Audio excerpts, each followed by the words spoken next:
నమస్తే welcome to our channel నేను మిసిరి postal ballot voting శాతాన్ని చూసిన తర్వాత వైఎస్ఆర్సీపీ పార్టీ ఓటమి దిశగా వెళ్తున్నట్టుగా అనిపిస్తుంది. సో ఈ అంశాన్ని మనకు వివరించడానికి మనతో పాటు ఉన్నారు ప్రముఖ senior journalist political analyst CS Rao గారు. నమస్కారం సార్. నమస్తే సార్, ఇప్పుడు చూస్తుంటే పోస్టల్ బ్యాలెట్ పోలింగ్ అయితే జరిగిపోయింది. అందులో శాతాన్ని చూస్తే గతం కంటే ఈసారి చాలా ఎక్కువ పోలింగ్ అయితే నమోదైంది. సో ఈసారి దీన్ని బట్టి చూస్తే వైసీపీకి ఓటమి తప్పదు అన్నట్టుగా అనిపిస్తుంది. ఇందులో వాస్తవం ఉందా? ఒకటి ఏంటంటే అన్నము ఉడికిందా లేదని చెప్పడానికి మొత్తం చూడవసరం లేదు. జస్ట్ దాన్ని కొంచెం పైదాన్ని తీసుకుని 2 మెతుకులు కనుక పట్టి చూస్తే కనుక అన్నం ఉడికిందా లేదనేది తెలిసిపోతుంది. అవునా? అలాగే ఇప్పుడు ఎన్నికలు పోలింగ్ 13వ తారీఖు మే 13వ తారీఖు పోలింగ్ ముందే పోస్టల్ బ్యాలెట్కి సంబంధించినటువంటి అంశాన్ని మనం చూస్తున్నాం. పోస్టల్ బ్యాలెట్లో ఎన్ని రకాల ప్రయత్నాలు చేశారో అన్ని రకాల ప్రయత్నాలు చేశారు తగ్గించడానికి వైఎస్ఆర్ కాంగ్రెస్ పార్టీ పోస్టల్ బ్యాలెట్ల విషయంలో. అంటే ఉద్యోగులకు పోస్టల్ బ్యాలెట్లు రాకుండా చేసేటువంటి ప్రయత్నం చేశారు. వచ్చిన తర్వాత కూడా అవి పోలింగ్ కేంద్రం దగ్గరికి వెళ్ళి ఓట్లు వేసుకోవడానికి వెసలుబాటు లేకుండా చేశారు. ఒకవేళ వేసినా కానీ చల్లకుండా ఏ విధంగా చేయాలి అనేది కూడా చేశారు. అన్ని ప్రయత్నాలు చేశారు, అన్ని రకాల ప్రయత్నాలు చేశారు. అయినప్పటికీ కూడా పోస్టల్ బ్యాలెట్లను చూస్తే అంటే ఉద్యోగులు ఓట్లు చూస్తే కనుక 90% వైఎస్ఆర్ కాంగ్రెస్ పార్టీకి వ్యతిరేకంగా ఉన్నాయనేది క్లియర్గా అర్థమవుతుంది. ప్లస్ చాలామంది ఉద్యోగులు చూపించి మరీ వ్యతిరేకంగా వైఎస్ఆర్ కాంగ్రెస్ పార్టీకి ఓటేశారని కూడా తెలుస్తుంది. పైగా ఓపెన్గా ఓటేసిన తర్వాత జనరల్గా ఎవరు కూడా ముందుకు వచ్చేసి మేము పలానా వాళ్ళకి ఓటేసామని చెప్పరు. అలాంటిది ఉద్యోగులు బహిరంగంగానే జగన్మోహన్ రెడ్డి అనే అతను ఆంధ్రప్రదేశ్ ముఖ్యమంత్రిగా ఉండకూడదు, అందుకే మేము తెలుగుదేశానికి ఓటేసామని చెప్పేటువంటి పరిస్థితి ఇప్పుడు కనపడుతుంది. ఎందుకు అంత కసి ఉంది ఉద్యోగుల్లో అని అంటే సిపిఎస్ రద్దు అని చెప్పాడు 2019 ఎన్నికల సందర్భంగా. అదేందన్నా అదెంత పని అన్న 15 రోజుల్లో అయిపోతుంది అని అన్నాడు. అయిపోయింది. అది రద్దు చేయలేకపోయాడు. రద్దు చేయలేకపోయినప్పుడు నువ్వు వివరించి చెప్పాలి ఉద్యోగులకి. చెప్పకపోగా నీకు అరియర్స్ 20,000 కోట్ల రూపాయల అరియర్స్ ఉద్యోగులకి ఇవ్వాల్సినవి ఉంటే వాటి గురించి ఇంతవరకు సమాధానం చెప్పాలి జగన్మోహన్ రెడ్డి. 20,000 కోట్లు టీఏలు కానీ డిఏలు కానీ ఇవ్వాల్సినటువంటి బకాలు 20,000 కోట్లు ఇవ్వకుండా వాళ్ళకి సమాధానం చెప్పకుండా సిపిఎస్ రద్దు బదులు జేపీఎస్ చేశాడు. ఆయన చేసి ఏం చేశాడు? ఆయన అది కూడా నష్టం జరిగేటువంటి అంశం అని వాళ్ళు ఫీల్ అవుతున్నారు. లేదు మాకు సిపిఎస్ రద్దు చేయాలి, ఓపీఎస్ కావాలి, మాకు ఓల్డ్ పెన్షన్ విషయం కావాలని అంటే వాళ్ళు అడిగితే వాళ్ళు ధర్నాలు పెడితే లేదా ఆందోళన చేస్తే వాళ్ళ మీద కేసులు పెట్టించారు. వాళ్ళ మీద కేసులు పెట్టించడంతో పాటు ఉద్యోగుల సంఘాల నేతల మధ్య విభేదాలు తీసుకొచ్చాడు. ఉద్యోగుల్ని కులాలు, ప్రాంతాలు, మతాల వారీగా విడగొట్టాడు. అది కసి వాళ్ళకి. అందుకే ఇప్పుడు పోస్టల్ బ్యాలెట్ల రూపంలో వాళ్ళు జగన్మోహన్ రెడ్డికి వ్యతిరేకంగా ఓటేస్తారని చెప్పి ముందే తెలుసు వైఎస్ఆర్ కాంగ్రెస్ పార్టీకి. అందుకే వాళ్ళు ఏం చేశారు, మొదటి ప్రయత్నం ఏం చేశారు, ఫామ్ 12 అంటే పోస్టల్ బ్యాలెట్కి అర్హత సాధించడానికి ఫిలప్ చేసేటువంటి ఫామ్ అది. ఆ ఫామ్ 12 ఫిలప్ చేసిన తర్వాత ఓటు ఇవ్వాలి. ఓటు ఇవ్వడానికి ఒక ఆర్ఓకి ఇవ్వాలి. పోయి ఆ ఆర్ఓకి రిటర్నింగ్ ఆఫీస్ దగ్గరికి పోయి ఇస్తే కొంతమంది రిటర్నింగ్ ఆఫీసర్స్ యాక్సెప్ట్ చేయాలి. ఇక్కడ కాదు అక్కడ కాదు ఇక్కడ అని చెప్పి నానా రకాల ఇబ్బందులు పెట్టారు.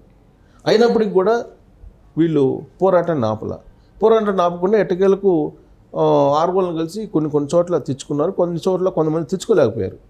ప్రత్యేకించి ఎవరు తెచ్చుకోలేకపోయారంటే అంగన్వాడీలు, తర్వాత కాంట్రాక్ట్ ఉద్యోగులు ఎవరైతే ఉన్నారో వాళ్ళు చాలామంది ఓటుని సంపాదించుకోలేకపోయారు. ఫామ్ 12 ఇచ్చినప్పటికి కూడా ఎక్కడి వాళ్ళని తెలియక చాలామంది కోల్పోయారు. అయినప్పటికీ కూడా ఆంధ్రప్రదేశ్ చరిత్రలో ఎప్పుడూ లేని విధంగా, ఉమ్మడి ఆంధ్రప్రదేశ్లో కూడా లేని విధంగా ఈసారి రికార్డు స్థాయిలో పోస్టల్ బ్యాలెట్ ఓట్లు నమోదయ్యాయి.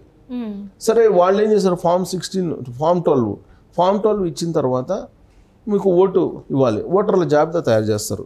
మొత్తం ఒక 3 లక్షల మంది పైగా తీసుకున్నారు. దాంట్లో ఓటర్ల జాబితా తయారు చేస్తారు. ఓటర్ల జాబితా తయారు చేసి ఎవరెవరికి యాక్సెప్ట్ చేస్తున్నారు. ఇప్పుడు సపోజ్ నువ్వు ఒక ఎంప్లాయీ, నువ్వు తీసుకెళ్ళి ఫామ్ 12 ఫిలప్ చేసి ఒక ఆర్ఓకి ఇవ్వాలి. ఆర్ఓ యాక్సెప్ట్ చేసిన తర్వాత దాన్ని ఓటర్ లిస్టులో చేర్చాలి. సపరేట్ ఓటర్ లిస్ట్ పోస్టల్ బ్యాలెట్ది. నువ్వు ఏ నియోజకవర్గంలో ఉంటావో ఆ నియోజకవర్గానికి ఈ ఓటర్ లిస్టు తయారవుతుంది. సో అక్కడ పోయి ఓటేయాలి. సో అక్కడ ఫెసిలిటేట్ సెంటర్ కూడా కొన్ని కల్పించారు. అవన్నీ కూడా 3 రోజుల పాటు జరిగింది, నిన్న కూడా జరిగింది. సో వీళ్ళు ఫామ్ 12 ఇచ్చిన తర్వాత కూడా చాలామందికి ఓటు లిస్టులో లేదు, ఓటర్ లిస్టులో లేదు. సో ఓటర్ లిస్టులో లేదంటే ఓటర్ లిస్టులో లేకపోతే ఓటు వేయడానికి లేదు. సో ఆ విధంగా కొంతమంది నష్టపోయేలా చేశారు. ఆ తర్వాత ఎంప్లాయీస్ ఈ పోలింగ్ బూత్ దగ్గరికి వెళ్ళి ఓటు వేయాలి, పోస్టులో ఓటు వేయడానికి కొన్ని ఫెసిలిటేట్ సెంటర్లు కల్పించారు.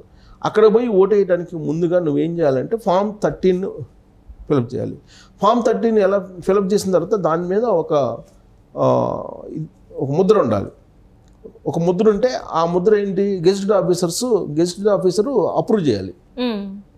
గెజిటెడ్ ఆఫీసర్ అప్రూవ్ చేసి సంతకం పెట్టాలి. ఆ గెజిటెడ్ ఆఫీసర్ని ప్రతి పోలింగ్ కేంద్రం దగ్గర అపాయింట్ చేశారు. అతను ఏం చేశాడు, ఆ స్టాంప్ లేకుండా సంతకాలు పెట్టాడు. స్టాంప్ లేకుండా సంతకాలు పెట్టి ఇది చెల్లుతుందని చెప్పాడు. సరే ఆయన తీసుకెళ్ళి వేస్తే ఆ బ్యాలెట్ అది చెల్లదు అని చెప్పి తెలుస్తుంది. ఇప్పుడు ఆ విధంగా తెలియక చాలామంది సంతకాలు పెడితే సరిపోతుందని చెప్పి స్టాంప్ వేయకుండానే ఈ గెజిటెడ్ ఆఫీసర్ దగ్గర తీసుకెళ్ళి అక్కడ పోస్టులో ఓటేశారు. అలాంటివి చల్లవు అని చెప్పి ఇప్పుడు చెబుతున్నారు. అంటే ఒక ప్రీ ప్లాన్డ్గా రిటర్నింగ్ ఆఫీసర్స్ని తమ వైపు తిప్పుకొని మొదట్లోనే కొంతమందికి ఏమో ఓట్లు రాకుండా, మరికొంతమందికి ఓట్లు వచ్చినా కానీ గెజిటెడ్ ఆఫీసర్స్ సంతకం పెట్టినా కానీ స్టాంప్ లేకుండా ఈ విధంగా వేసిన ఓటు చల్లకుండా కూడా ప్రయత్నం చేశారు. ఆ తర్వాత చాలామంది ఇప్పుడు రాష్ట్ర వ్యాప్తంగా జరిగినటువంటి పోలింగ్లో ఆదివారం జరిగినటువంటి పోస్టల్ బ్యాలెట్ దాంట్లో చాలామందికి వీళ్ళు ప్రలోభాలకు గురి చేసేటువంటి ప్రయత్నం చేశారు. పోలింగ్ బూతుల్లోకి మొబైల్స్ను కూడా అలౌ చేశారు. మొబైల్స్ను కూడా అనౌన్స్ చేసి మీరు రాబోయే రోజుల్లో మళ్ళీ మీకు మంచి పోస్టింగ్ కావాలంటే మాకేంటి అని చెప్పి బెదిరించేటువంటి స్థాయికి వైఎస్ఆర్ కాంగ్రెస్ పార్టీ వాళ్ళు వెళ్ళారు కొన్ని చోట్ల. ఇట్లా నానా రకాలుగా సామ దాన భేద దండోపాయాలన్నీ ప్రయోగించారు. ఎన్ని ప్రయోగించినా వీళ్ళంత వరకు ఓట్లు వేశారు. కానీ ఇంకా వేయాల్సినటువంటి వాళ్ళు ఉన్నారు. చాలామందికి ఓట్లు వేయకుండా ఉండేలాగా చేసింది ఆంధ్రప్రదేశ్ ప్రభుత్వం. ఉన్నటువంటి చీఫ్ సెక్రటరీ జవహర్ రెడ్డి వాళ్ళు. సో చేసినటువంటి క్రమంలో ఇప్పుడు ఎలక్షన్ కమిషన్కి కంప్లైంట్లు వెళ్ళినాయి. ఎలక్షన్ కమిషన్ మళ్ళీ రెస్పాండ్ అయ్యి మళ్ళీ 2 రోజులు ఈ పోస్టులో ఓట్లు వేసుకునేదానికి వెసులుబాటు కల్పిస్తూ ఒక నిర్ణయం తాజాగా తీసుకుంది. ప్రతి ఒక్కళ్ళు ఓట్లు హక్కు వినియోగించుకునే వెసులుబాటు కల్పిస్తున్నాం అని చెప్పి ఇప్పుడు రాష్ట్ర ఎన్నికల కమిషన్ ఒక నిర్ణయం తీసుకుంది. అయితే ఆ నిర్ణయం ఇంప్లిమెంట్ కావాలంటే ఖచ్చితంగా ఇప్పుడు ఉన్నటువంటి చీఫ్ సెక్రటరీ ఎవరైతే జవహర్ రెడ్డి ఉన్నారో ఆయన బదిలీ కావాల్సిందే. ఒకవేళ బదిలీ కాకపోతే మళ్ళీ ఇదే ప్రాక్టీస్ మళ్ళీ 2 రోజులు ఎక్స్టెండ్ చేసినా 3 రోజులు ఎక్స్టెండ్ చేసినా ఖచ్చితంగా నీకు ఓటింగ్ అనేది జరగదు, కరెక్ట్గా మ్యానిపులేట్ చేసే అవకాశం ఉంది. సో ఎందుకనంటే ఎందుకు ఇంత అనుమానించాల్సి వస్తుందంటే గతంలో ఎప్పుడు లేని విధంగా ఈసారి ఎంప్లాయీస్ని కూడా వెంటాడింది జగన్మోహన్ రెడ్డి ప్రభుత్వం. ఓటు వేయకుండా ఉండేందుకు, ఓటు వేయకుండా ఆ ఓటుని ఏదో ఒక రకంగా చెల్లుబాటు కాకుండా లేదా అనుకూలంగా వేసేలాగా రకరకాల ప్రయత్నాలు చేశారు. కానీ ప్రభుత్వం మీద, జగన్మోహన్ రెడ్డి మీద ఉన్నటువంటి వ్యతిరేకత ప్రభుత్వ ఉద్యోగుల్లో ఏదైతే ఉందో అది ఇప్పుడు అనుకూలంగా జగన్మోహన్ రెడ్డికి కనిపించట్లేదు. దాంతో పోస్టల్ ఓట్ల తర్వాత జగన్మోహన్ రెడ్డి ఆల్మోస్ట్ ఓటమి దిశగా వెళ్తున్నాడు. వన్ సైడ్ ఓటింగ్ ఉండబోతుంది కూటమికి. వన్ సైడ్ ఓటింగ్ ఉండే అవకాశం ఉంది, కూటమి గెలిచే అవకాశం ఉంది. జగన్మోహన్ రెడ్డి ఓటమి దిశగా వెళ్ళిపోతూ ఉన్నారు. ఓటమి ఖాయము జగన్మోహన్ రెడ్డికి అనేటువంటి సంకేతం చాలా బలంగా పోస్టల్ ఓట్ల ద్వారా వెళ్ళిపోయింది.